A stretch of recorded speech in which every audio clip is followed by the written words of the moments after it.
So, why is it called Area 51? To begin with, it's not the official name. The official name is Nevada Test and Training Range, or simply the Groom Lake Base. It's believed the name Area 51 came about because the facility borders a place called Nevada Test Site. This place, which was used to test nuclear bombs after World War II, is mapped as a grid of squares numbered between 1 and 30. Area 51, while not part of this grid, borders Area 15, which many say is the reason for its now iconic name. In 1997, the radio program Coast to Coast AM got a call from a frantic man claiming to be an ex-Area 51 employee. Where are you now? A former employee. Former employee. I was let go on a medical discharge about a week ago, and I've kind of been running across the country. Oh man, I don't know where to start. I started getting... After a while, the radio station suddenly lost the connection. In some way, something knocked us off the air, and we're on a backup system now. It's the government, or... I don't know. It has to be something, though. Many believe that the Area 51 we see on the surface is only the tip of the iceberg. It's thought that the area also has a huge network of tunnels and facilities going several stories underground. Entrances like this can be found around the complex, for example. However, like most things about Area 51, it's impossible to say for sure. One of the most controversial and famous stories surrounding Area 51 is that of Bob Lazar.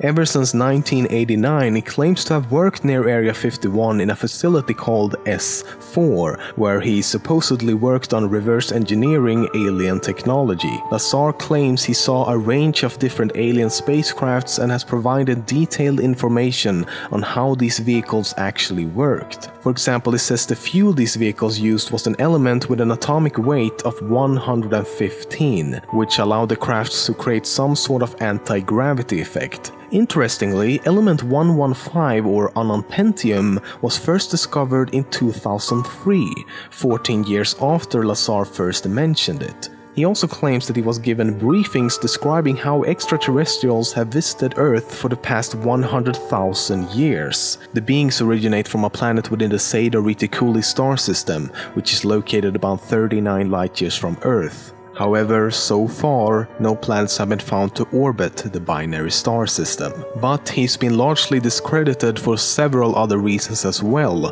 For example, he claims to have a master's degree from MIT, but there's no records of that whatsoever. No one at the school remembers him, and when asked to name some of his professors, he gave the name of a professor at a different school, named Pierce Junior College. Lazar was also registered in one of his courses at Pierce Junior College the same time he claims to have attended MIT. So if he's lying about his education, what else is he lying about? However, Lazar still stands by his claims 25 years later, but also adds that he doesn't want anything to do with UFOs anymore and has left it all in the past. Today, the only place where you can actually see Area 51 with your own eyes is a place called Tikaboo Peak. However, you still need binoculars or some sort of telescope to see it, as it's 42 kilometers away. Previously, you could view it at much closer distances from two places called White Sides and Freedom Ridge, but these locations were later seized by the government in 1995. Each weekday, about 20 flights in each direction transports around 1,000 workers between Las Vegas and their jobs at Area 51. The unmarked white planes with a single red line on the side use the call sign Janet and takes off from their own terminal at the McCarran International Airport in Las Vegas. Janet is believed to stand for Joint Air Network of Employee Transportation. The planes are the only ones allowed to enter the airspace above and around Area 51, not even military aircrafts are allowed to enter. It's also interesting that no one seems to wear suits or uniforms, everyone is dressed pretty casual.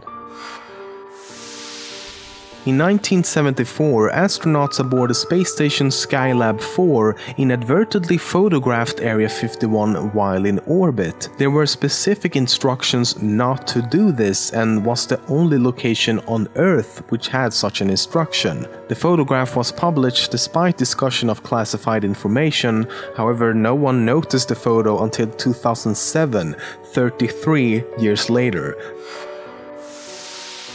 During the production of the 1996 movie Independence Day, the US military had agreed to support the film by providing vehicles, costumes, and allowing the crew to film at military bases. However, after learning of the Area 51 references in the script, they immediately withdrew their support.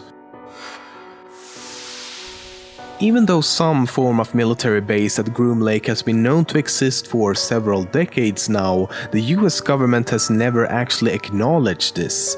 This is until July last year when the CIA released papers documenting the history of several previously classified projects. These documents make several references to the Area 51 facility and reveals that it was, for example, used to test the spy planes Lockheed U-2 and A-12. And in December of last year, Obama became the first US president in history to publicly mention Area 51.